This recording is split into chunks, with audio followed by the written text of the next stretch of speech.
Bom dia, boa tarde, boa noite a você que está nos ouvindo. Começa agora mais uma edição. Aliás, não é mais uma edição, é uma edição para lá de especial do Entendo Nada Podcast. Hoje nós vamos ter a oportunidade de apresentar a você um episódio com uma participação que a gente estava esperando há muito tempo. Esperando não, eu e o Luiz a gente estava sonhando com essa participação.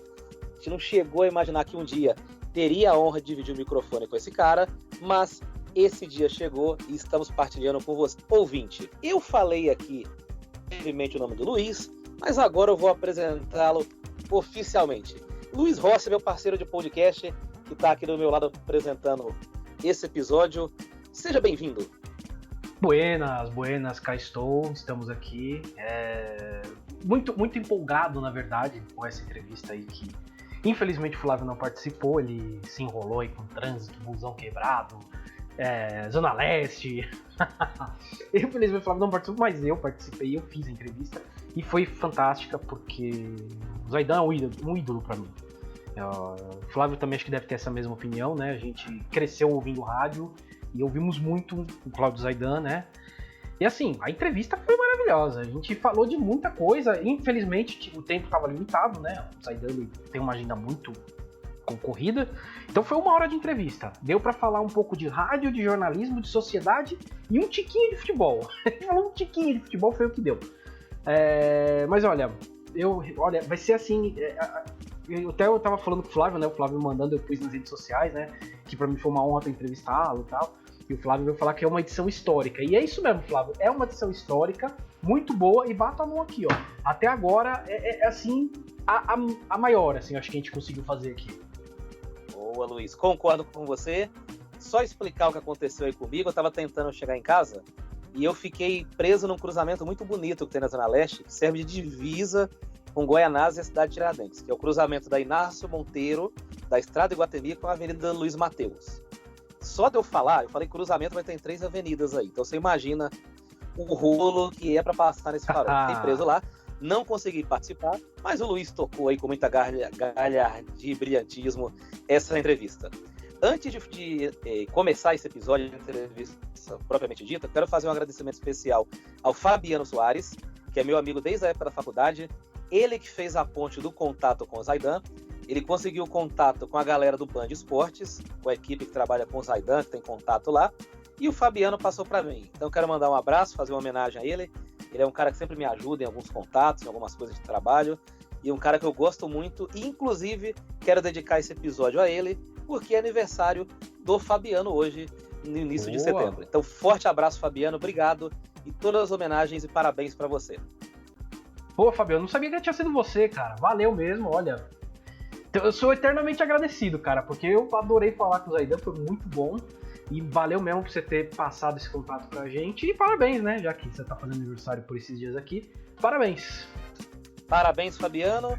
E chega de enrolação, sem mais delongas. Senhoras e senhores, Cláudio Zaidan no ar com vocês.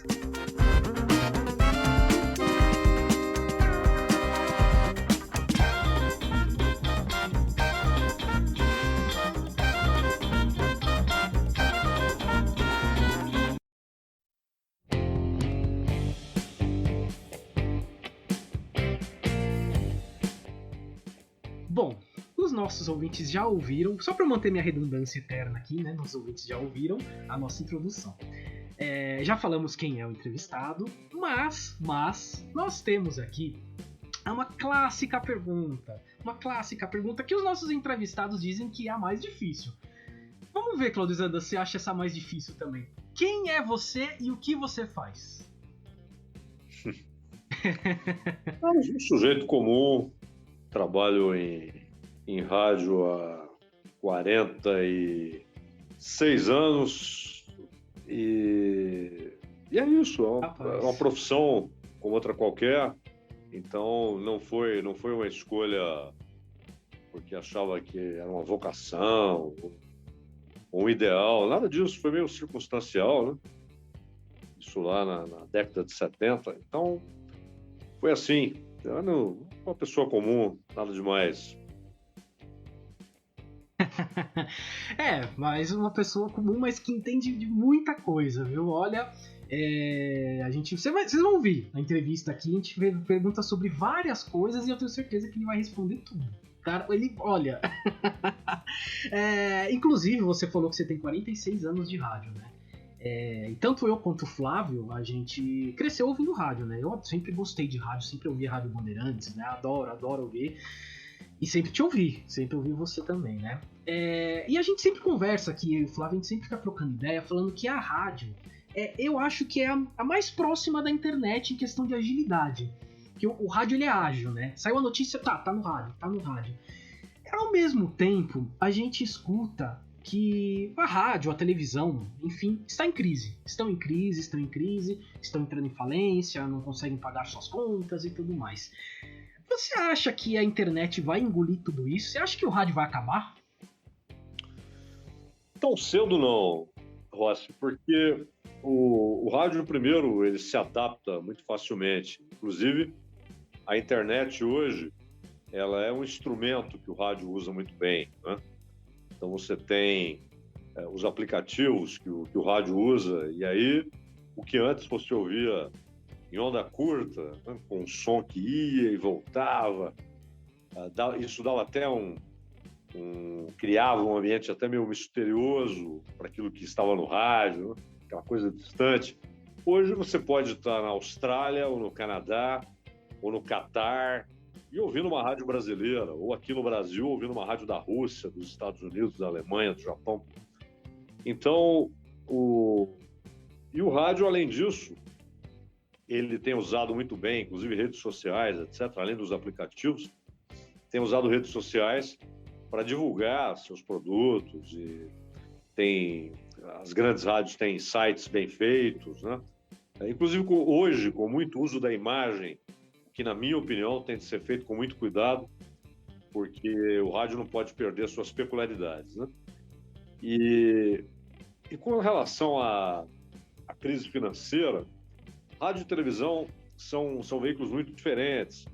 O rádio, na verdade, até em razão da tecnologia, está cada vez mais barato você fazer rádio com qualidade. Tanto na busca de informação, exatamente pela internet, repórteres, por exemplo, nós temos um correspondente em Nova York, Eduardo Barão, já foi o Sérgio Patrick e tal. Também tem o Philip Keeling em Londres e tal. Eles entram como se estivessem no estúdio. A transmissão da Fórmula 1, você tem repórteres usando determinado tipo de equipamento que faz com que o som daquele repórter que está acompanhando um grande prêmio na Inglaterra, ou na China, ou no Azerbaijão, o som dele parece que ele está no estúdio, parece que ele está à mesa ali com todo mundo, dentro do estúdio, um som perfeito.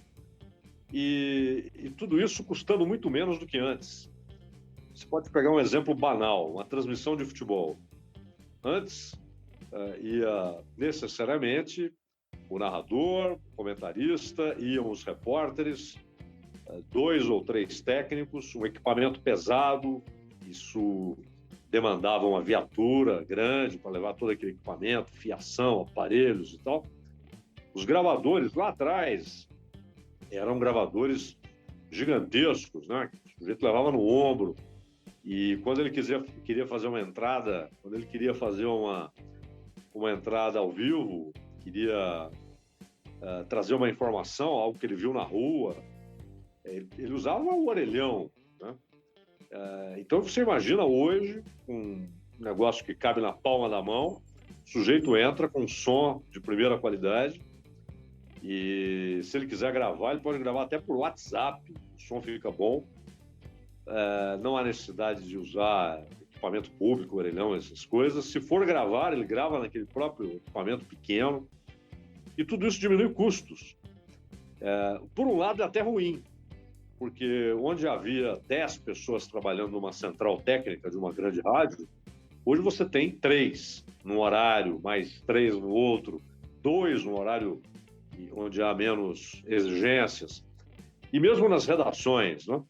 A tecnologia, que facilita muita coisa, infelizmente, ela também reduz a demanda por mão de obra. Então, onde havia 50 pessoas trabalhando, hoje são 15, E tem isso. Mas o custo diminuiu.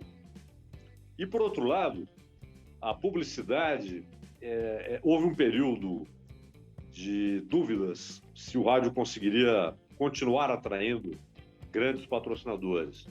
E o tempo mostrou que sim, principalmente no futebol. Olha que interessante. Porque ainda o rádio tem um papel muito forte nas transmissões esportivas e tal. E hoje, por exemplo, na Bandeirantes, você tem, em jornadas esportivas só no Campeonato Brasileiro, você tem 8 cotas, né, vendidas com grandes patrocinadores, fora quando você vai fazer seleção brasileira, ou Libertadores, ou uma Copa do Mundo mesmo, ou Jogos Olímpicos, você tem outras cotas, é a parte, então você vai ter outros patrocinadores. Então o rádio, é claro, houve um período de obsessão por corte de custos, né? Isso custou muitos empregos, infelizmente. Mas eu acho que o rádio está, no geral, há algumas exceções, mas no geral está bem equacionado. A televisão, ela é uma situação um pouco diferente, porque a televisão, o custo na televisão é muito alto, a qualquer momento. A televisão Tudo que você põe no ar é caro. Claro que hoje também a tecnologia ajuda, você tem equipamentos que acabam barateando, né, o custo de uma produção, seja de uma reportagem, seja de um jornal diário. O repórter, quando sai para a rua, ele já consegue fazer links com muito mais facilidade, às vezes usando até celulares, né? Então, a televisão também teve uma pequena redução de custo, mas ainda é tudo muito caro. Só que, em compensação, a televisão vende o seu espaço por um preço muito mais alto, né? E a cota na televisão, os 30 segundos, aquele tempo padrão de um comercial, os 30 segundos na televisão são muito mais caros do que no rádio. Então, eu não vejo... Eu acho que haverá adaptações, principalmente da TV. O rádio, eu acho que está bem equacionado, sabe? Ele usa bem a internet, lida bem com a internet, usa a internet, inclusive, como um veículo para colocar suas transmissões e seus anunciantes, né? Eu acho que não há um grande problema. Eu não acho que... Quando surgiu a televisão, disseram que o rádio e o cinema desapareceriam. Não aconteceu, assim como com a internet não vai acontecer. Pelo menos no horizonte que a gente consegue enxergar, né? Sim. É bem interessante a questão da publicidade, do rádio. Eu sou meio purista, né, em questão a rádio. Assim, eu não consigo assistir rádio. Eu acho muito estranho isso, mas eu tenho que dar o braço a torcer e ver que, por exemplo, as transmissões de futebol, que hoje as rádios estão abrindo, né, no YouTube, para mostrar a transmissão. Não o jogo, mas mostra a transmissão. E é interessante, as pessoas gostam disso, né? Eu sou meio purista, eu não gosto. Eu também. Mas, eu também, eu prefiro ouvir. Até porque o rádio, duas coisas importantes. Primeiro, ele não pode perder uma qualidade fantástica, que é o fato de você não precisar ficar olhando para o rádio, né? Então você ouve o rádio dirigindo, você ouve o rádio tomando banho, cozinhando, trabalhando. Você pode estar no mesmo computador que você está escrevendo um texto ou lendo um texto, você pode colocar, você está ouvindo rádio ali. Então, ele não pode perder isso. E quando você coloca imagem, além de você pretender que o sujeito fique olhando, e para mim o rádio é muito mais para ser escutado, né? Claro. É bom lembrar que o comportamento no estúdio, no rádio, ele tem uma naturalidade que não pode ser perdida. E quando você mete imagem, você corre o risco de tirar a espontaneidade. As pessoas começam a se preocupar com, assim como acontece na televisão, começam a se preocupar com a imagem, começam a se preocupar com a postura, começam a se preocupar com uma plástica visual, que não tem nada a ver com o rádio, né? O rádio você pode estar com os pés sobre a mesa e falando. O importante é o que você está falando, né? E não a sua postura ali. Sim, o podcast está passando por isso agora também, né? O podcast... tem alguns famosos aí no YouTube que tem milhões de visualizações e são vídeos, né? É um podcast, você pode ouvir depois, como é a ideia do podcast, né? mas tem muitos fazendo ao vivo, tem alguns bem famosos, inclusive. Eu falo, não adianta, eu não gosto. Eu gosto dessa coisa de poder ouvir sem precisar estar vendo, né? Mas, enfim, mas faz sucesso, né? A gente não pode negar que para publicidade, para manter a coisa funcionando, realmente funciona. Então, né? Se você tem público, você vai ter publicidade, porque quem anuncia quer público, né? Na televisão, no rádio, quer público. Se a imagem traz mais público, não é que substituirá o público que só ouve. Tanto que, por exemplo, você está fazendo um programa e as pessoas estão ali olhando o número dos que estão vendo pelo YouTube, não sei o quê, ou pelo site da emissora. Mas você não pode perder de vista que há muito mais gente ouvindo no radinho de pilha, no celular, seja como for. Você não pode perder de vista, inclusive, às vezes as pessoas, por causa da imagem, elas começam a falar a respeito de uma coisa, uma imagem que você tem ali, como se todo mundo estivesse vendo. Você não pode perder de vista que grande parte das pessoas estão acompanhando apenas pelo rádio, estão apenas ouvindo. Então você vai mostrar uma imagem, descreva o que aquela imagem está mostrando, para que as pessoas que não estão vendo, e elas formam a maioria, possam saber do que você está falando, né? Então o rádio não pode perder a sua essência. Eu concordo com você inteiramente, eu acho. Eu realmente também não... Eu sou meio purista, não tem jeito. Bom, a rádio vai continuar, eu também acho isso, acho que vai continuar durante muito tempo, né? Porém, a gente... De novo, eu escuto muito a palavra crise, mas agora associada ao jornalismo, né? É uma coisa que eu escuto sempre também. Desde que eu me conheço por gente, eu escuto: o jornalismo está em crise.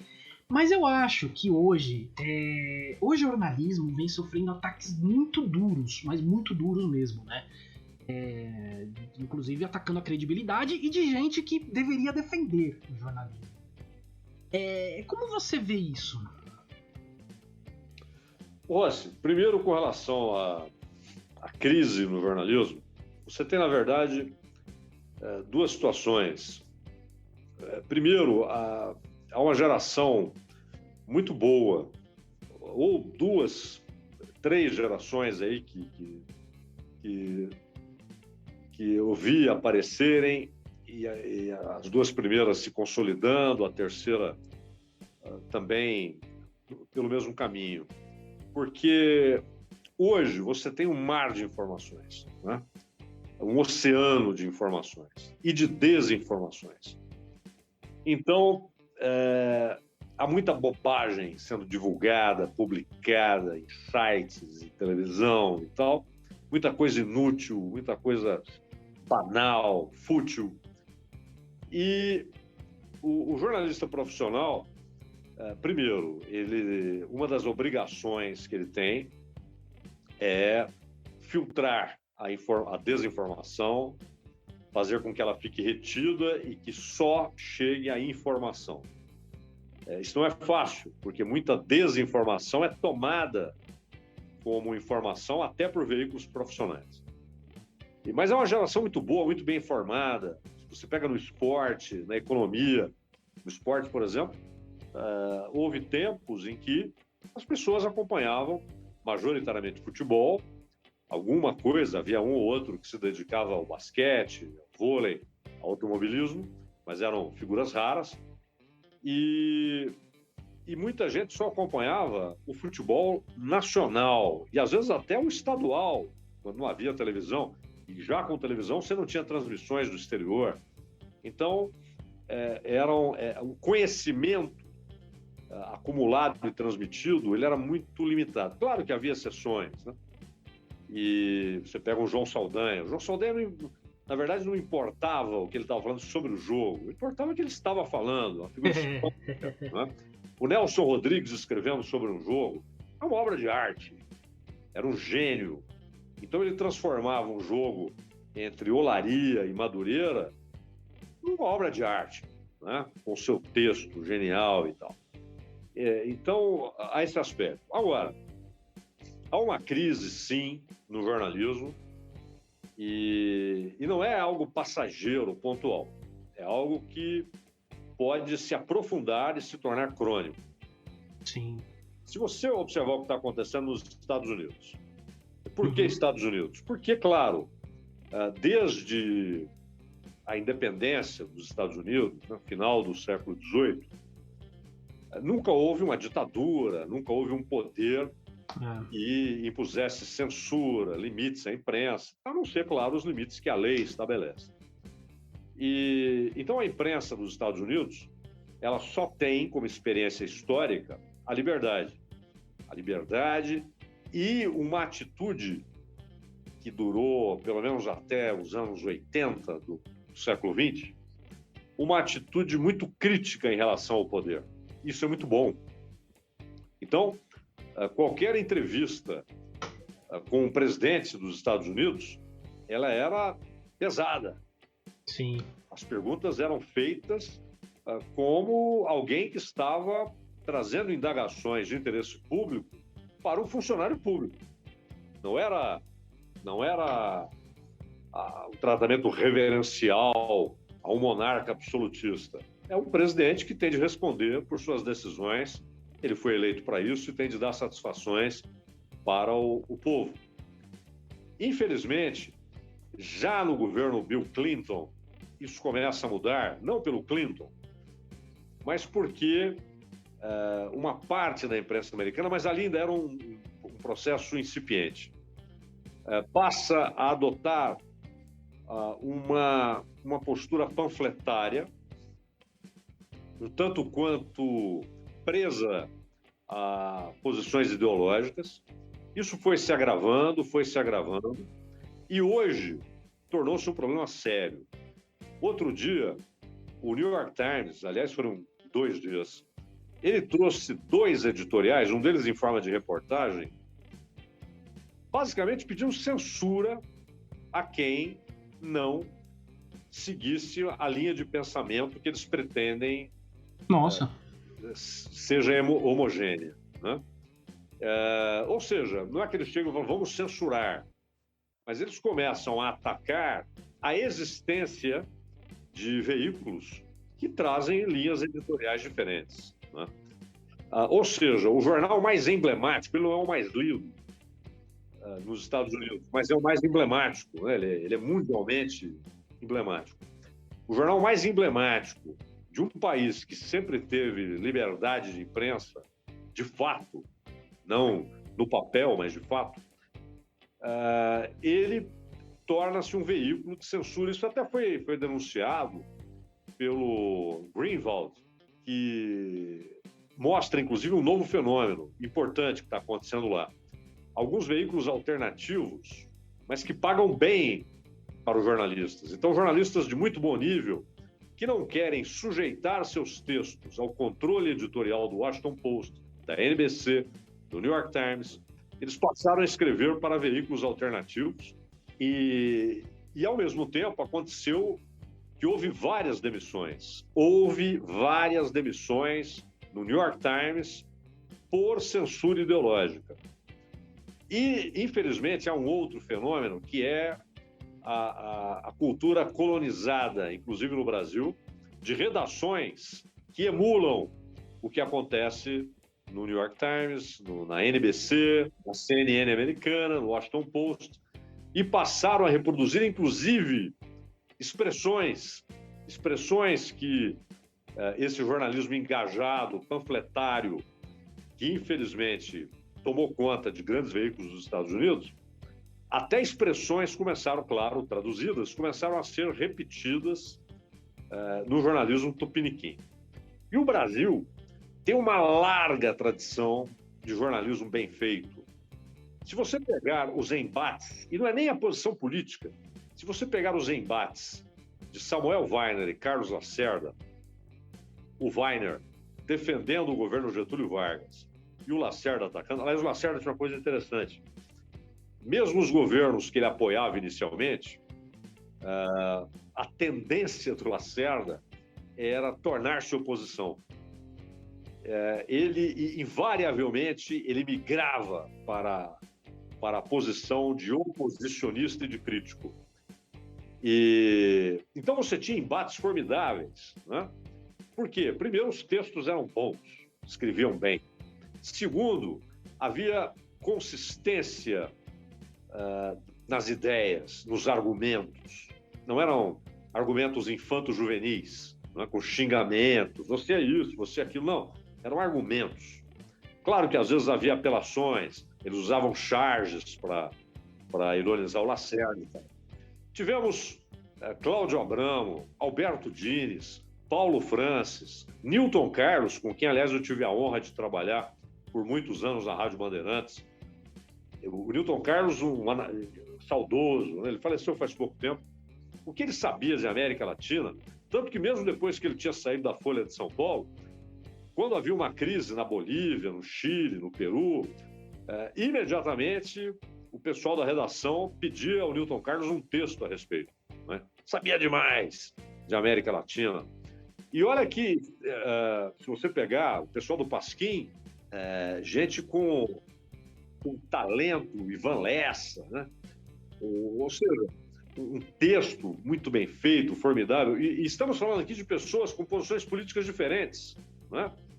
Ou seja, o Newton Carlos nunca concordou com o Paulo Francis. Você tinha Clóvis Rossi, Oswaldo Peralva, Gerardo Melo Mourão, que foi correspondente em Pequim, numa época em que não havia o espaço que há hoje para a imprensa internacional em Pequim. Ainda vigiada, é uma ditadura, um estado totalitário, mas na época dele era muito mais difícil. Oswaldo Peralva em Tóquio.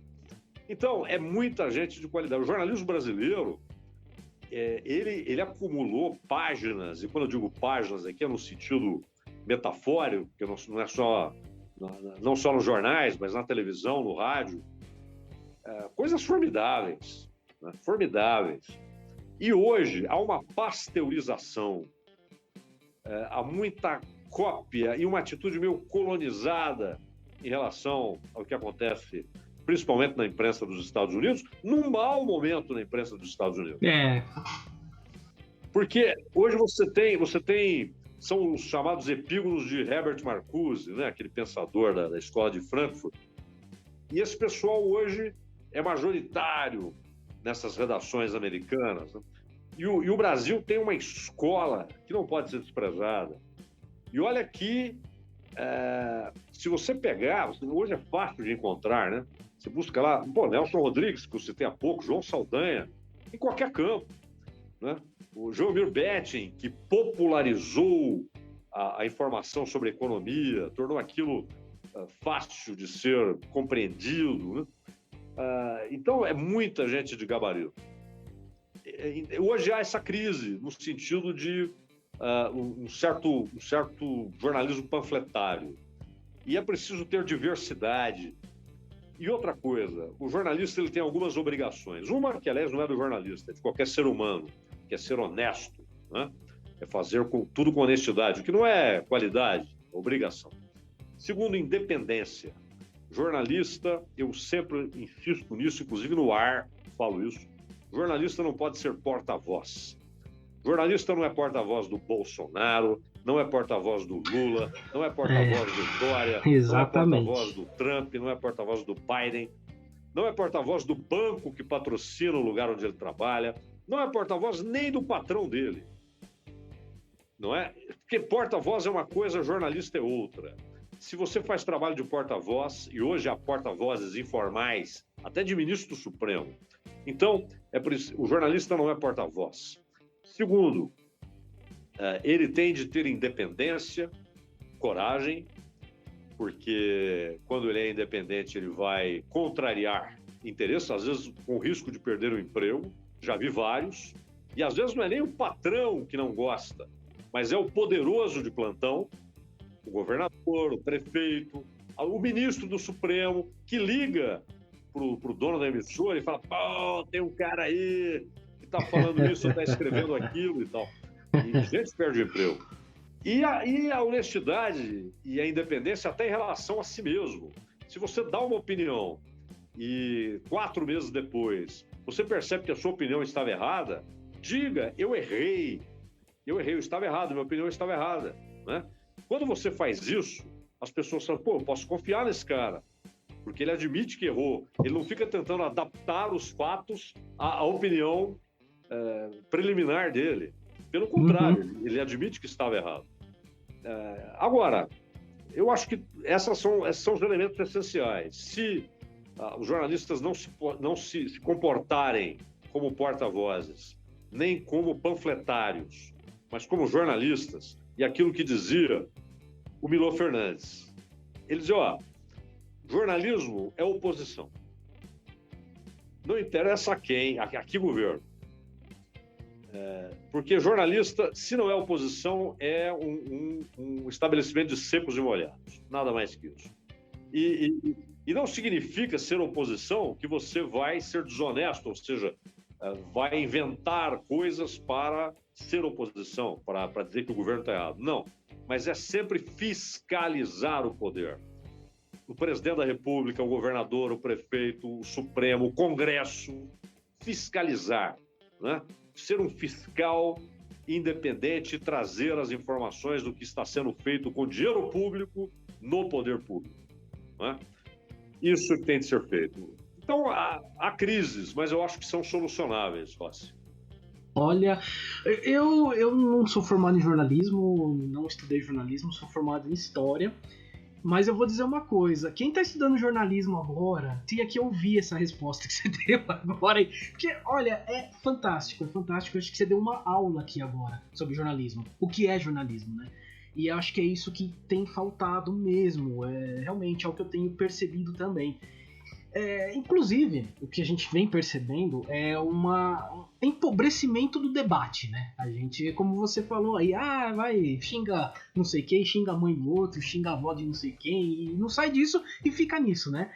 E além disso, passando além disso, os fatos não importam. O que importa é o que a pessoa acha, o achismo. Ou vira um porta-voz, como você também disse aí, né?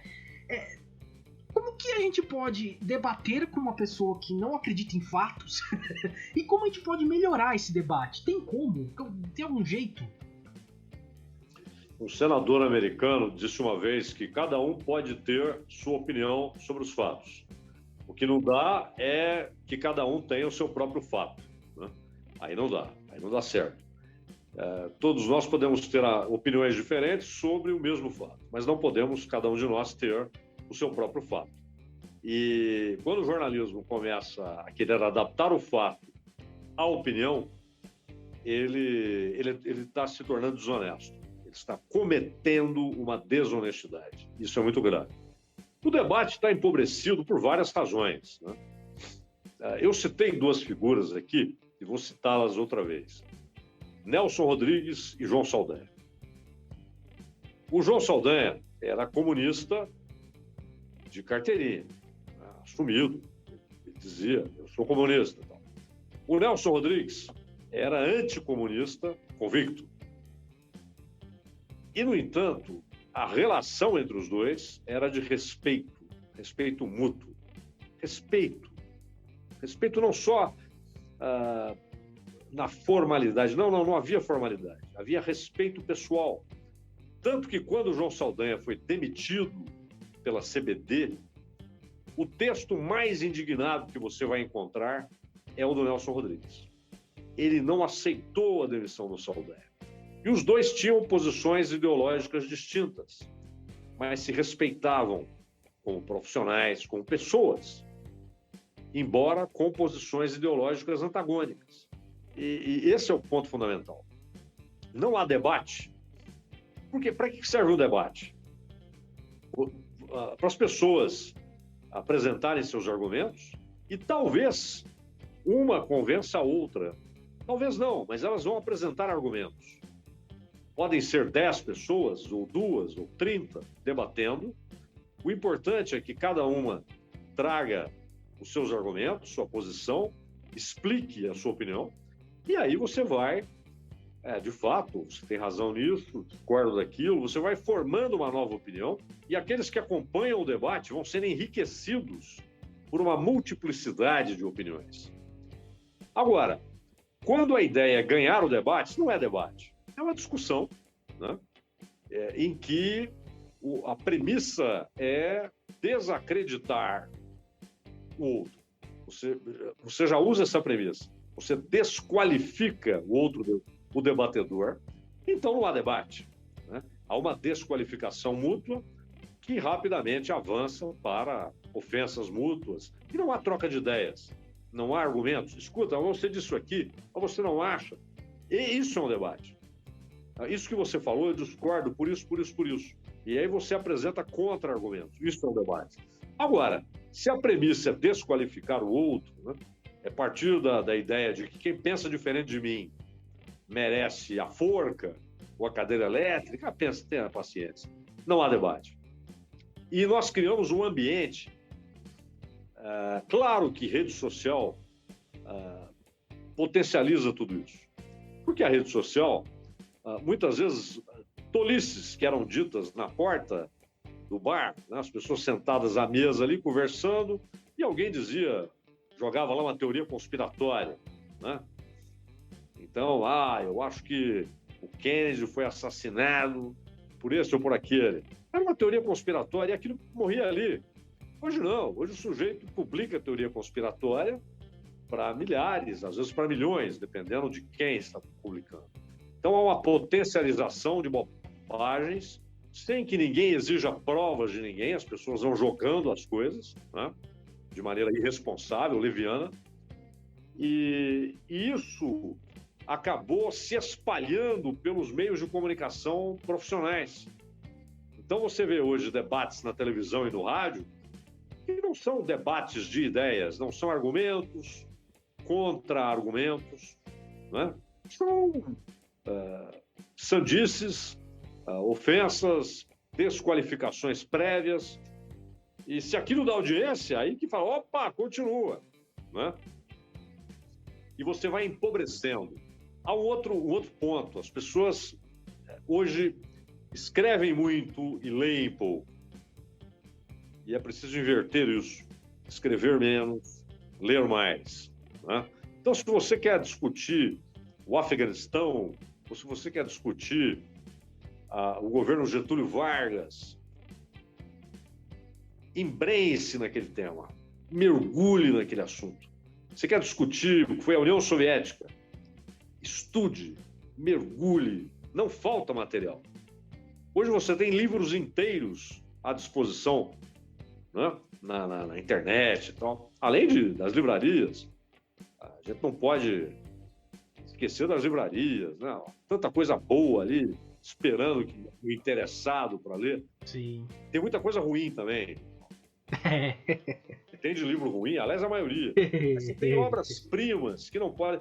E se as pessoas lerem, elas vão debater melhor, com mais base.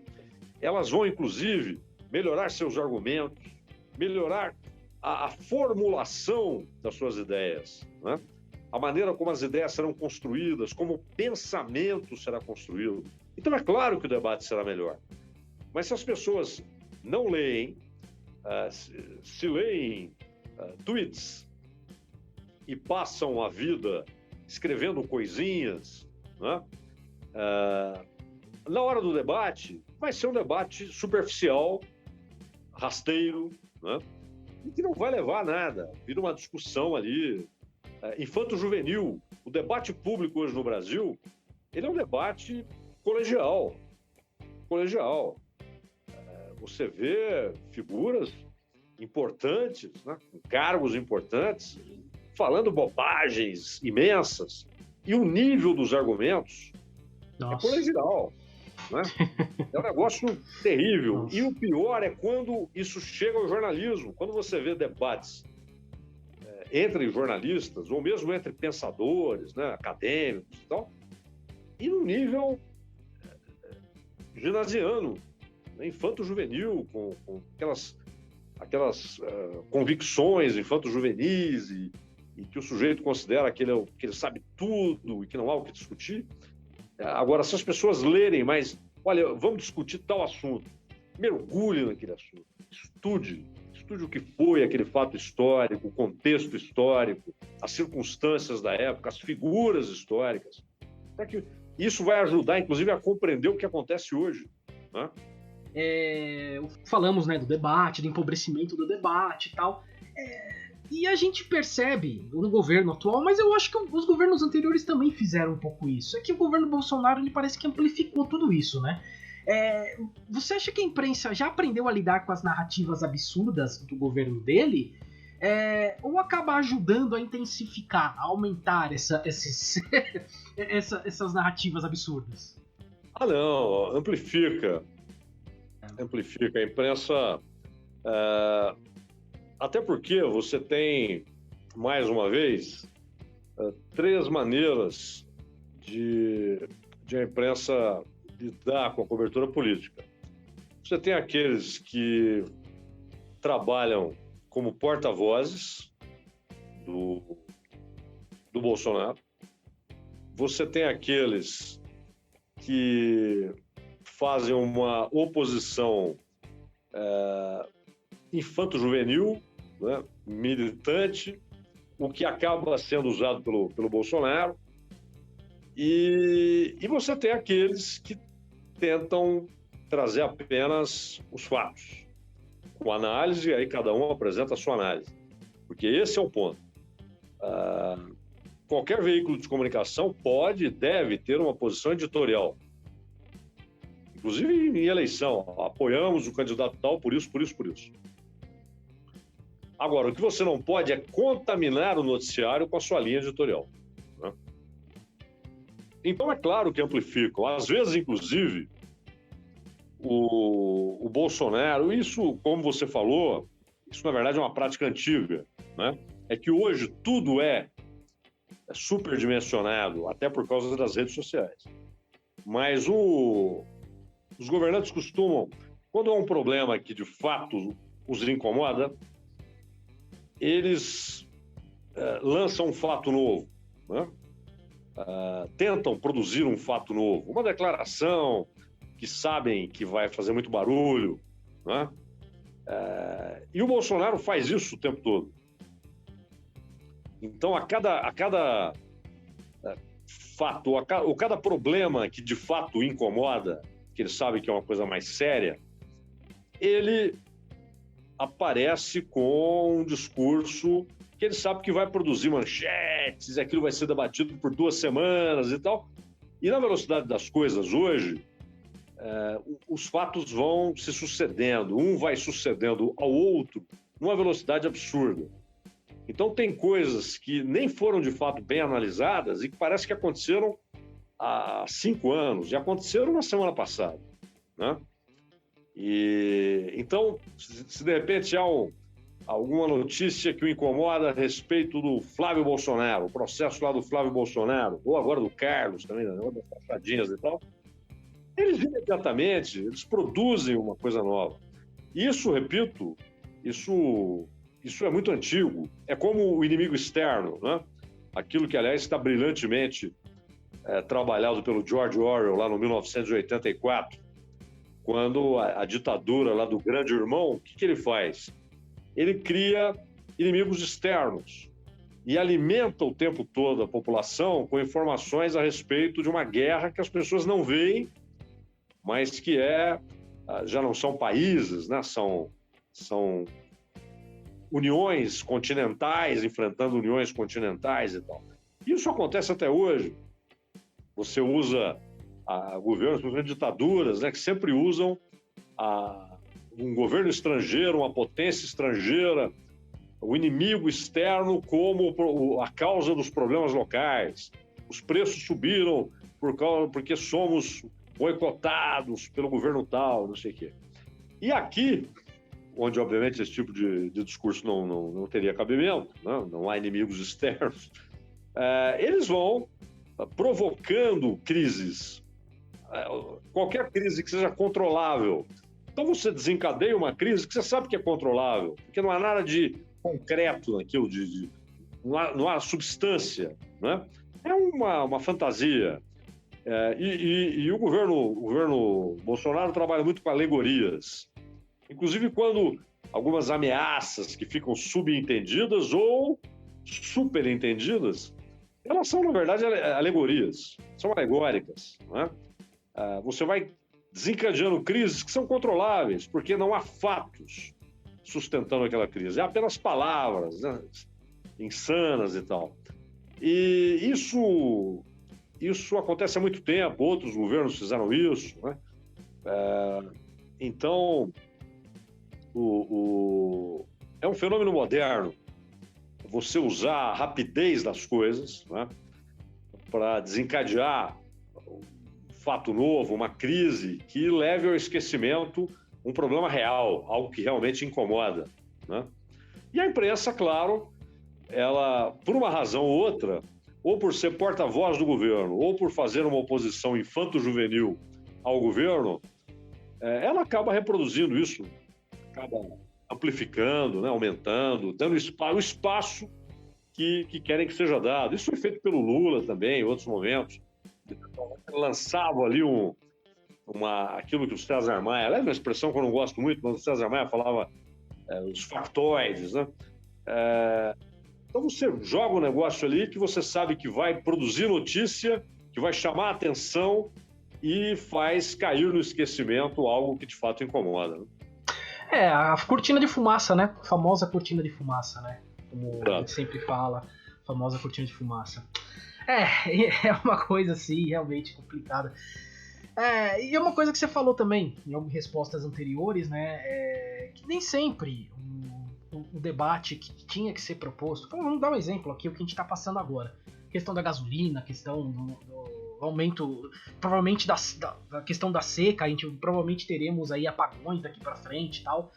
Mas é uma coisa não é tão simples de se explicar, não é tão simples de se debater. Não dá para você colocar o que tá acontecendo no Twitter, mas dá para colocar uma narrativa meio estapafúrdia no Twitter, né?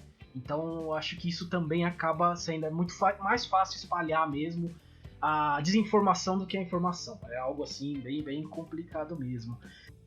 Você abordou aí os verdadeiros problemas que o povo enfrenta. A inflação, o preço do combustível, da eletricidade. E, infelizmente, enquanto isso, você tem esse debate na academia, na imprensa, no Congresso, que é em torno de fantasias. Enquanto o povo, você tem milhões de brasileiros açoitados pela miséria. Açoitados pela miséria, sem perspectiva, né? E as pessoas discutindo bobagenzinhas, sabe? Assuntos acadêmicos, pseudo-acadêmicos.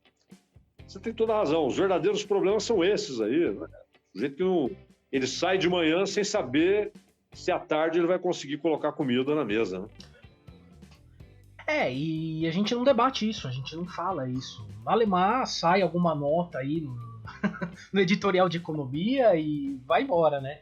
Esses são os debates. Eu creio nisso, eu vejo, tento conversar isso com algumas pessoas, a gente tenta conversar, mas sempre acaba caindo. Mas o presidente é um imbecil, mas não sei quem tá errado. Tudo bem, vocês podem acharem isso, mas, cara, a questão é que a gente tá vivendo outra coisa. E a gente acaba xingando um, xingando o outro e não sai disso, né? Eu realmente fico bem atrás quando eu vejo esses debates, né? Realmente fico bem preocupado também. Enfim, a gente vê hoje, né? O que a gente tá vivendo aqui. É uma coisa que também eu, Flávio, a gente sempre brinca aqui, que é o caos, né? Estamos vivendo o caos e a gente nem percebe. Porque a gente fala de pós-política, pós-verdade, que é tudo que a gente tá debatendo até agora aqui.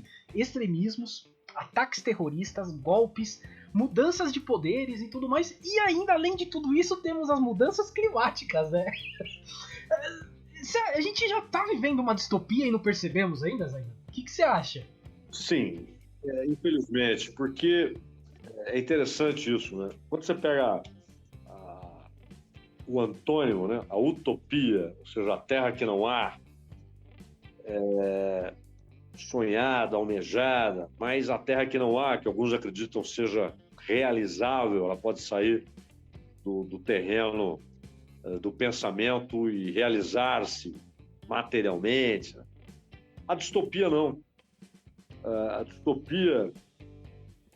E aí você tem algumas que são notórias. Você pega a Venezuela, onde você tem uma mistura de repressão, desabastecimento, empobrecimento rápido e terrível da população, colapso dos sistemas públicos, inclusive de saúde, né?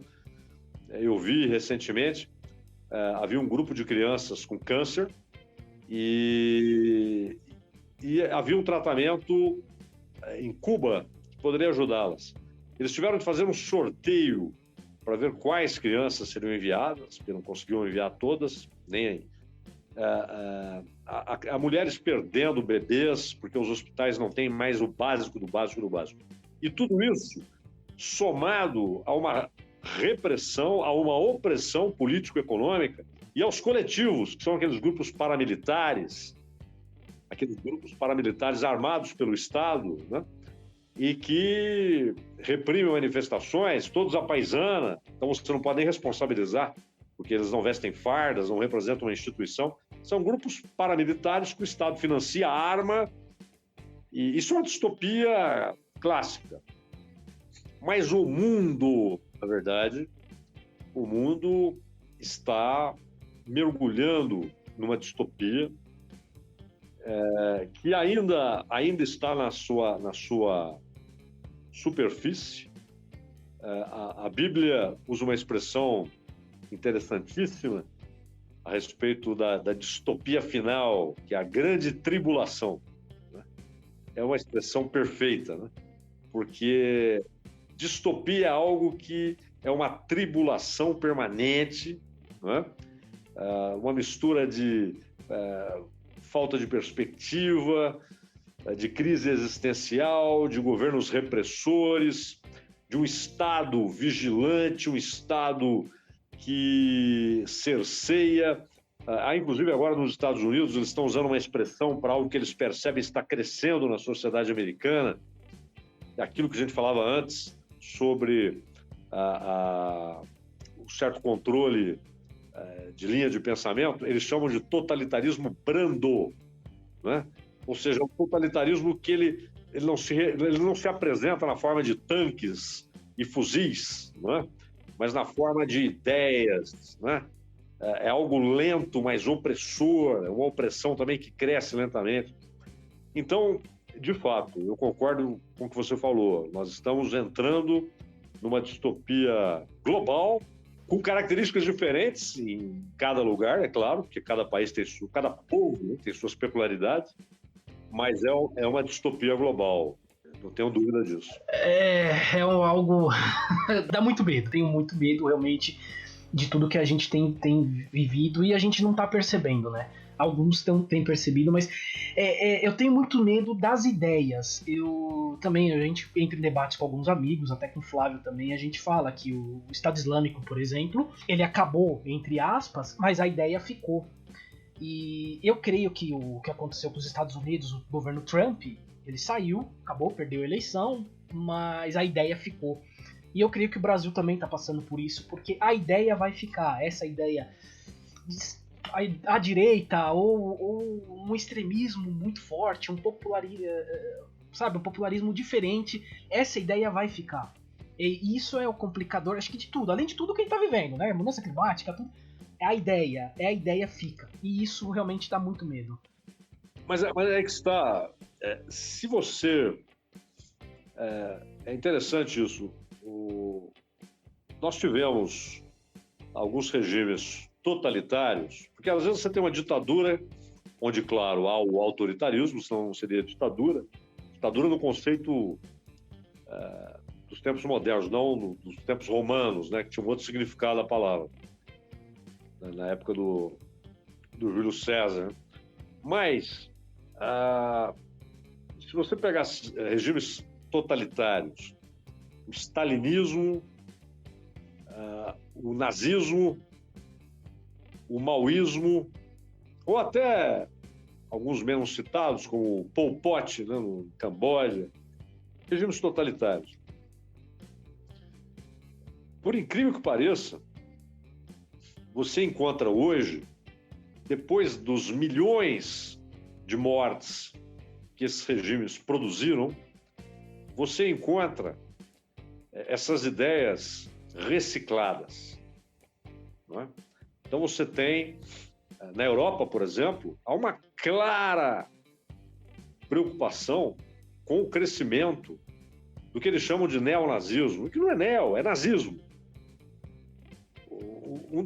o nazismo é um dos mais canalhas regimes da história e certamente o mais canalha dos últimos séculos, né? Não apenas pelo que ele produziu, porque também o stalinismo matou, o bolchevismo matou, Mao Tse-tung matou mais gente do que Stalin e Hitler. Então não há dúvida que todos esses totalitarismos, como todo e qualquer totalitarismo, ele não admite o pensamento diferente, chega um ponto que ele não admite mais nem o pensamento. Ele quer apenas que as pessoas sejam peças de uma engrenagem, funcionem como tal, se não servirem mais são lançadas fora e se questionam a engrenagem devem ser eliminadas. Esse é o totalitarismo. Todos eles são nefastos. Porém, o nazismo ainda trazia... O nazismo ele é um liquidificador, né? Ele trazia ali muita coisa do Nietzsche, inclusive o antissemitismo, não só do Nietzsche, porque, na verdade, o antissemitismo na Europa, ele é tão antigo que você encontra em Atos dos Apóstolos relato da expulsão dos judeus de Roma. Mas no século XIX, da nossa era, o que ele espalhou-se ali pela Europa, na Rússia, o antissemitismo foi gigantesco, na França, o famoso caso Dreyfus, né? E na Alemanha. Então, o antissemitismo, mas eles beberam um pouco de Nietzsche, eles beberam de uma ideia que também você vai encontrar em Nietzsche, que é a restauração do classicismo greco-romano, tanto que eles adotaram o próprio fascismo, o Fatio, né? Era, na verdade, o símbolo do Império Romano, um dos símbolos do Império Romano, que Mussolini sonhava restaurar, né? A grande Roma. E Hitler sonhava na reprodução do classicismo greco-romano no regime totalitário, despótico, ou seja, era a distopia. Mas acredite, também isso será reproduzido. Então você tem razão. Apesar de todas as mazelas, os massacres, as covardias, as canalices, os assassinatos em massa, que esses regimes, stalinismo, maoísmo, o nazismo, o fascismo, o Pol Pot lá do Khmer Vermelho, no Camboja, apesar de toda a canalice produzida, você vai ter reproduções, particularmente, aliás, na Europa, do nazismo, né? É aquilo que a gente falava há pouco da grande tribulação e da distopia global, né? Então, o que a gente está discutindo hoje aqui, o debate de ideias no Brasil, na verdade, ele é tão primário que ele é até inofensivo, né? Não há grandes ideias sendo debatidas, não há nada que você fala, se isso vai ficar. Não há nada para ficar, né? nem do lado, não há nada para ficar, é só infantilidade. Mas o Brasil será atingido por essa distopia global. Sim. Né? Sim. Eu acho que o que a gente está vivendo é um pouco do reflexo disso já, né? É um pouco do reflexo disso. Tem uma outra pergunta aqui, antes da gente falar de futebol, de entrar no futebol aqui. O Flávio fez essa pergunta, eu achei muito legal, né? O que você estuda bastante antes de você comentar? Você já vem ler, você faz leituras, você se prepara? Ou que nem aqui a gente tá conversando, eu tô soltando as perguntas aqui, você vai e manda no improviso. No rádio, os comentários, assim, eles não são lidos, né? Eles não são lidos, é o que vem na cabeça. E por isso, às vezes, saem bobagens, né? Que vem. Mas agora, claro, se um tema precisa ser tratado e eu acho que é preciso buscar mais informações, é minha obrigação, né? Se eu vou tratar de um assunto e esse assunto não está ainda fechado aqui, eu não tenho ele... eu preciso buscar mais informações, né? E, às vezes até atualizações, porque hoje é uma coisa... Você tá falando de um assunto e você tem informações que já estão superadas, né? Tanto noticiário nacional quanto internacional. Então é preciso é preciso ler, né? Buscar informações a respeito, separar o que é bobagem, o que é desinformação do que é informação. O que não é fácil de fazer. Hoje em dia não é muito fácil fazer isso, não. Separar informação da bobagem. Vira um exercício. Por exemplo, Rossi, você abre o portal, né? Na verdade, se você fala assim, eu vou ser criterioso, 80% das coisas ali você pode deixar de lado. É bobagem, né? Então, por exemplo, você for futebol, né? Então você abre lá você vai no portal lá, Neymar comprou um helicóptero. Isso não me interessa. Eu não vou ler isso. Né? Eu não vou ler isso. Eu não vou perder tempo com isso. Eu não tenho nada com isso. Se ele comprou um foguete, um helicóptero, o problema é dele. Então, me interessa se ele jogou bem, se ele jogou mal, se ele treinou, se ele vai jogar. E na política, mesma coisa. Aí vem aquelas bobagenzinhas, né? Deputado tal, não sei o que. Não, isso não me interessa. Interessa assuntos muito relevantes. Em vez de eu perder tempo com 10 assuntos ou com 30, eu vou me debruçar sobre 5 assuntos, né? Eu vou mergulhar em 5 assuntos e vou deixar os outros 25 completamente no esquecimento. Vou me alienar daquilo completamente, né? Porque não me interessa. A gente falou um pouquinho, você falou já um pouquinho de futebol, falamos do Neymar um pouco, e eu quero falar um pouquinho de futebol, pelo menos aqui, pelo menos essa pergunta eu quero fazer, porque é outra coisa que a gente escuta muito ser falado aí, né? Pra você, esporte e política não se misturam? Claro que se misturam. Claro. Sim. Tudo se mistura com política, tudo que é secular, que é terreno, se mistura com as relações de poder, com as relações econômicas, né?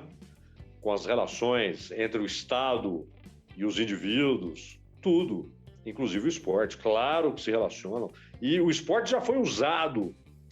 Nós falamos lá atrás sobre o nazismo, né? Hitler usou os Jogos Olímpicos em 36, Mussolini usou a Copa do Mundo de 34. Porra, usou. Então, não há dúvida que há uma ligação, claro, sempre há. Sempre há. Eu adoro, eu gosto dessa coisa da política, o futebol, o esporte, né? Não só o futebol, mas como o esporte em geral, eu acho bem interessante. Eu gosto bastante de ler sobre essas coisas também. Eu acho muito legal. Falando um pouquinho ainda da questão política do futebol, né? A CBF vive uma crise também já faz um bom tempo ali, né, de liderança, né? Hoje tem o Caboclo aí que tá passando momentos aí complicados, né? Ele andou aprontando algumas aí. Você acha que um dia, assim, eu também escuto isso, sempre falar muito isso, a gente vai ver a CBF realmente a fim de cuidar e melhorar o futebol nacional? Olha, por mim, a CBF seria uma salinha alugada ali na Avenida Rio Branco, no Rio de Janeiro, com 2 secretárias, 2 computadores, só para marcar amistoso da seleção. E os campeonatos seriam administrados pelos clubes e a CBF cuidaria da seleção. Se quisesse uma coisa maior, cuidaria também da Copa do Brasil. Mas isso não é realidade. A CBF manda e desmanda, há um poder que ela compartilha com as federações, tanto que se você pega 20 clubes da Série A, mais 20 clubes da Série B, são 40 clubes, e os clubes da Série A têm um peso 2, os seus votos, os clubes da Série B um peso 1.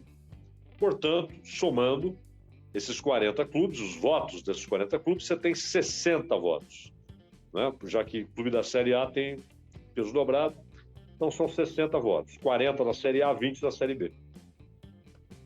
Porém, as federações têm peso 3. São 27 federações, 81 votos. Então dá para um cara ser eleito presidente da CBF sem que nenhum clube tenha votado nele. O que não acontece, porque os dirigentes de clubes gostam de bater palma, geralmente até tem aclamação, né? Quando muito 2 votos dissidentes e tal, quando não é aclamação. Então, essa estrutura, ela talvez seja balançada se houver essa história aí agora dos clubes poderem facultativo, é claro, não é compulsório o processo facultativo, cada um decide o que faz da vida, mas os clubes virarem empresas, né? Ou com ações na bolsa, ou com dono, como acontece na Inglaterra, né? Na Itália, na Espanha. Na Espanha, só 4 clubes não têm dono, pertencem aos sócios: Barcelona, Real Madrid, Atlético Bilbao, que o Atlético de Madrid tem dono, Atlético Bilbao e o Osasuna. Só os 4 não têm dono, os outros têm dono. Talvez mude, porque hoje você tem uma estrutura viciada, então não imagino mudanças tão cedo. Não. Sim. Olha, eu teria mais umas trocentas questões aqui, não só de futebol, entraríamos no futebol mesmo, mas o tempo já está chegando aqui no fim. Mas eu tenho uma pergunta, que eu vou bater a mão aqui, que é a mais importante desse programa aqui, é a mais importante. Quem é Manuel Zaidan, o Audaz? Posso mostrá-lo? Pode, claro. Fala, Manuel. E aí, meu? Tudo bom? Ei, Manuel é meu filho mais novo, né? Meu filho mais novo e é um companheiro de todos os segundos. Estamos sempre trabalhando junto. Sim. E é um amigo inseparável. Muito legal, Manuel Zaidan. Eu sempre ouvia o pessoal do Na Geral falando e tal. É muito legal. Não, e ele é gozado. A minha mulher sempre lembra, porque ele é nosso filho mais novo, né? E ele, bebezinho, ou seja, ele nem sabia que eu trabalhava em rádio, ele gostava de ouvir rádio. Ele sempre foi ligado em rádio. O negócio dele é rádio. Não liga pra televisão, é rádio. Muito bom. A rádio é fantástica. Eu também, desde criança, adoro rádio. É uma coisa assim que eu gosto, sempre gostei muito de rádio. Mas é isso. E sem clubismo aqui, viu, Manuel? Sem clubismo. Mas depois eu quero que você fale pra gente aí por que o Rogério Ceni e o Raí são os melhores jogadores da história, tá? Sem clubismo, tá bom? Sem clubismo. Eu também sou São Paulino, então, né? Eu sei que ele torce pro São Paulo também. Ele é, o Francisco também, meu filho mais velho, é São Paulino. E eu sou santista. Você é santista. Meu pai era santista. Meu pai, meu avô e meu tio é santista. Eu acabei virando São Paulino, você vê. A família inteira é santista e eu virei São Paulino. Não tem jeito, mas é o momento que você pega. Às vezes, na hora que a criança vai escolher o time tá ganhando tudo, né? Sim, eu peguei os anos 90, né? Eu peguei 92, 93. Tele. Não teve jeito ali. Tele, bimundial. E aí não teve jeito, né?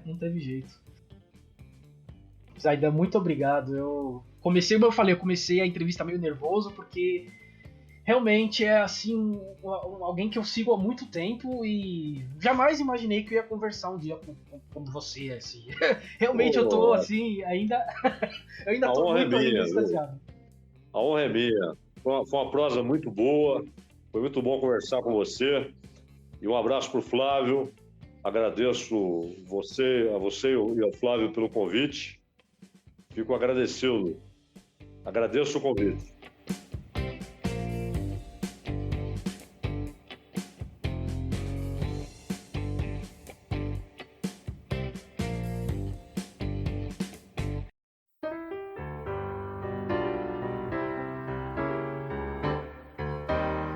Galera, depois de um episódio de uma entrevista maravilhosa dessa, nada melhor do que ouvir umas dicas culturais. Dicas culturais. E eu não tenho a pachorra de começar antes do Cláudio Zaidan. Cláudio, manda a bala na sua dica cultural aí. Eu vou... Assim, o livro que eu leio permanentemente, né, até o fim dos meus dias, é a Bíblia, né? Agora, eu estou lendo um livro que é um clássico, acho que quase todo mundo aí já leu, e eu acho que esse livro é essencial para a gente compreender muito do Brasil, que é Euclides da Cunha, né, Os Sertões. Acho que a compreensão do que é o Brasil passa muito pela leitura desse livro.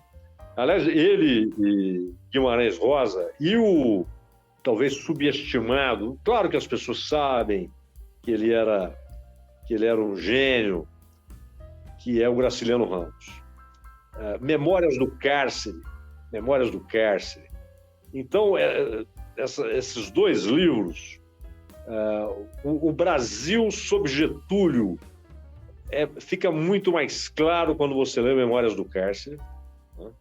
O momento em que uma ditadura, inclusive que dava piscadelas para o nazifascismo, nos anos 30, foi quando o Graciliano foi preso, e ele era um escritor genial, né? E o outro, muito anterior, escrito ali final do século XIX, início do século XX, ele é publicado já no começo do século XX, mas as observações são feitas no final do século XIX, que é Os Sertões, do Euclides da Cunha. São essas duas dicas aí. Depois dessa dica sensacional do Zaidan, o Luiz Rossi com a sua dica cultural. O Zaidan vem com umas dicas aí, cabeção, assim, né? Aquelas coisas que você lê, né? Umas dicas assim. E eu venho com um documentário aqui que fala um pouco de futebol, né? A gente acabou falando um pouquinho só de futebol na entrevista, mas mantendo a linha de futebol que não é bem o futebol. Eu tô trazendo um documentário aqui que se chama Kaiser, o jogador que nunca jogou. Olha, eu posso dizer que esse documentário e esse cara, o Kaiser, pode-se dizer que ele é aquele personagem do Pegue-me Se For Capaz, do Leonardo DiCaprio, ou que até saiu um aqui no Brasil, que acho que é VIP o nome do filme, do livro, né? VIP. Sim, porque VIP. ele é muito, assim, ele não jogava, ele se parecia com o Renato Gaúcho, ele tinha uns paralelos com o Renato Gaúcho, e foi entrando nesse meio, fez amizade com o Renato Gaúcho, e por causa disso ele conseguiu assinar contratos de futebol na década de 80. Ele conseguiu. Ele passou pelo Botafogo, ele passou pelo Bangu, ele conseguiu entornar o Castor de Andrade. olha. Esse é gênio, hein? O cara, olha, esse aí é gênio. Não, e tem uma passagem engraçadíssima com o Castor de Andrade nesse documentário, assim, que pra ele, o Castor de Andrade não meter bala nele, ele conseguiu, ainda fez o Castor de Andrade meter um abraço nele, chamar de meu amigo. Olha, é muito bom documentário, tá no Globoplay. Ele aumenta muito, né? O próprio Kaiser, você percebe que ele também aumenta muito a história. Faz parte do personagem. Faz parte do personagem. Mas tem partes do filme que realmente são mentiras e o documentário mostra. Não, isso aqui realmente não aconteceu. Porém, muita parte do que tá lá aconteceu. E o Renato Gaúcho mesmo fala, afirma, né? Não, ele fazia mesmo. Eu até hoje ajudo ele, porque é amigo meu. Mas ele era meio picareta mesmo e tal. Cara, demais. Assistam. E eu só vou deixar aqui uma coisa de outra passagem do documentário. Que um presidente do Botafogo, que era bicheiro na época, tinha o mesmo problema que o Sérgio Reis tem hoje com certas partes do corpo. Só isso, Flávio.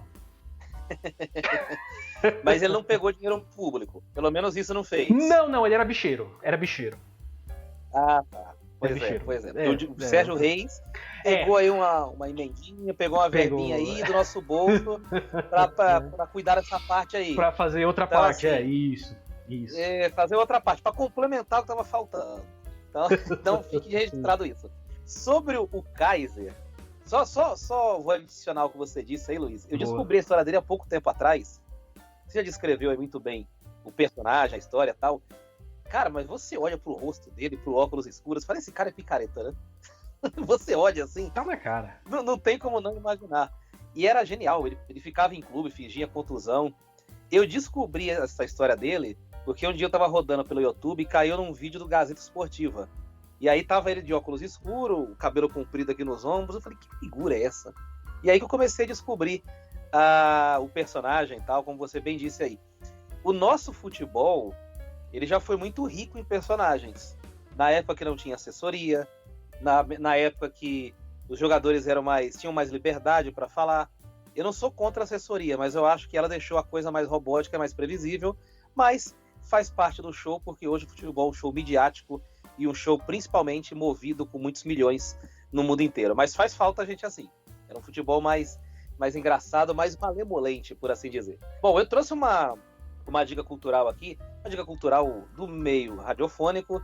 O rádio, para quem trabalha em comunicação, para quem admira a comunicação, como o Zaidan, como o Luiz, que também é do meio, como eu, o rádio, ele está para o pessoal da comunicação, tanto fã como a pessoa que faz, como o teatro está para o ator. Você conversa com qualquer ator, o que ele fala? Você prefere novela, filme ou teatro? A pessoa vai falar teatro. No meio da comunicação, assim também. 99% vai dizer que tem o dinheiro da TV, o dinheiro da internet, no canal do YouTube, mas o que dá tesão mesmo é o rádio. O rádio é incomparável, porque com o rádio você conversa diretamente com a pessoa. Você não tem barreira, você não tem maquiagem, não tem edição, não tem nada. É você numa conversa quase que tete a tete com a pessoa. E eu vou indicar um livro aqui, para quem não conhece o meio, tem curiosidade, para quem conhece, quer saber mais a parte técnica da coisa, que é o livro do Heródoto Barbeiro, que também é outro gigante do jornalismo, assim como o Zaidan, que é o Manual do Radiojornalismo. Lá nesse livro tem desde como você fazer um roteiro de rádio, exemplos de notícias que o Heródoto trabalhou na época, fez a cobertura, e também como funciona a estrutura interna de uma rádio. Hoje você liga no YouTube, tem rádio transmitindo conteúdo no YouTube, a Band News, a Bandeirantes, a Jovem Pan, e aí você vê o estúdio, vê aquela coisa toda. Embora hoje os estúdios e as rádios sejam muito menores fisicamente que antigamente, as rádios ainda empregam muita gente e é um grande show, tá, aquelas câmeras e atrás microfones. E com esse livro, você tem uma noção da dinâmica que tem ali atrás. Então anota aí, Manual do Radiojornalismo, do Heródoto Barbeiro, que estava na Record News até um tempo atrás. Hoje eu não sei se ele continua lá, mas fica a dica para você seguir no Facebook, no Instagram, que ele posta coisa muito bacana nas redes sociais também. Terminada as dicas culturais, Luigi, vamos agora para os salves do Entendo Nada Podcast. Salves, chamegos e sapatadas. Você tem um salvezinho pra gente aí, Luigi? Opa, hoje tem vários salves aqui, viu, Flávio? Tem bastante salve aqui. Tá recheado hoje? Tem bastante salve aqui. Eu vou começar com Manuel Zaidan, o filho do homem, que fez uma participaçãozinha no fim ali da entrevista. Ele falou um oi lá pra gente. Um salve pra ele, que é o Audaz, né? O Audaz. Tava junto lá com o Claudio Zaidan, do lado do Claudio Zaidan. E a gente fez entrevista pelo Zoom, né? Então deixamos o vídeo ligado, conversando e tal. Ele até mostra o filho e tal, depois volta assim. Então ele tava ali do lado, ouviu toda a entrevista. Então mandando um salve pra ele, tenho certeza que ele vai ouvir depois. Mandar um salve pra Juana Pedrosa e pra Josete, né? A mãe da Juana, a entrevistada e a pessoa que acompanhou ao vivo a nossa entrevista, apesar de ter sido um podcast, porque a mãe dela ficou lá junto. Isso, a mãe dela. É a mãe dela, Josete. Então um salve pra vocês. Olha, muito bom, foi uma entrevista muito boa, tá rendendo, muita gente ouvindo, muita gente gostando. E um salve especial, Flávio, um salve especial.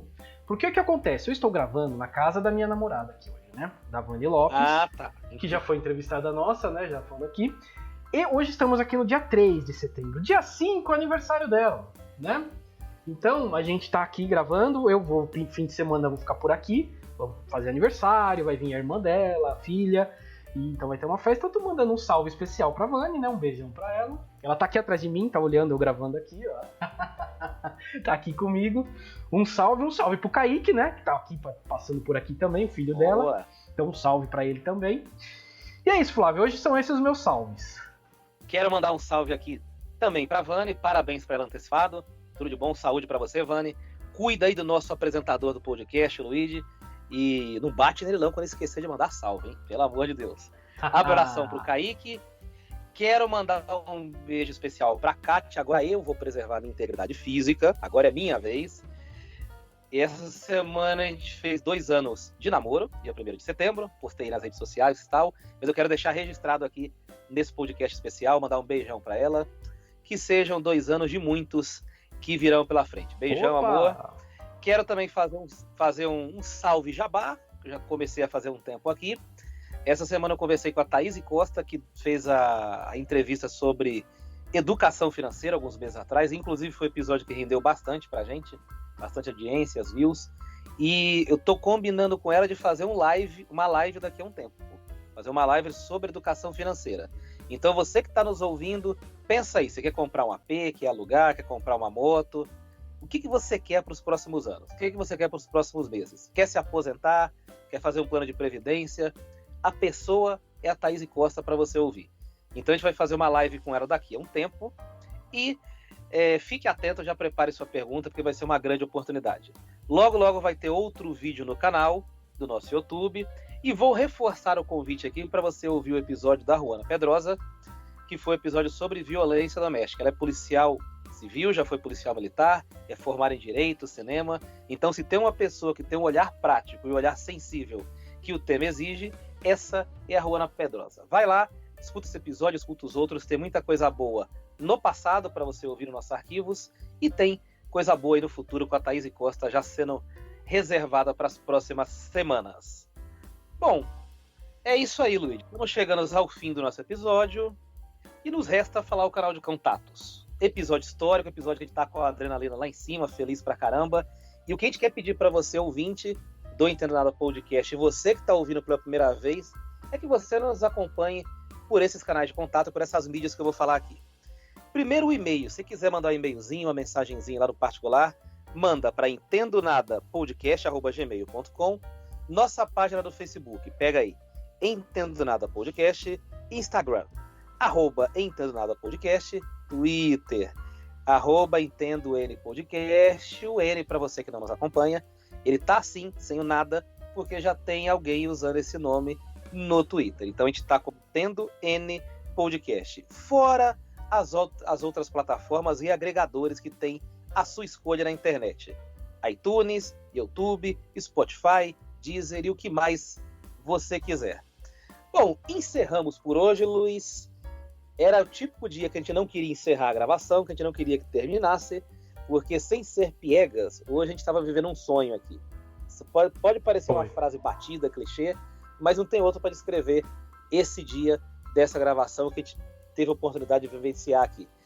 E eu queria deixar você falar aí no final também, Luiz, porque você conduziu a entrevista e depois eu encerro o episódio. Eu acho que você está mais indicado para dar as considerações finais. Depois eu encerro.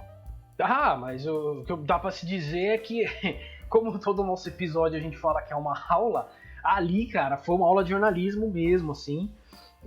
Algumas questões ele deu aula, assim, pra gente. Pra quem tá estudando jornalismo, eu acho que seria uma obrigatória ouvir o Cláudio Zaidan, né?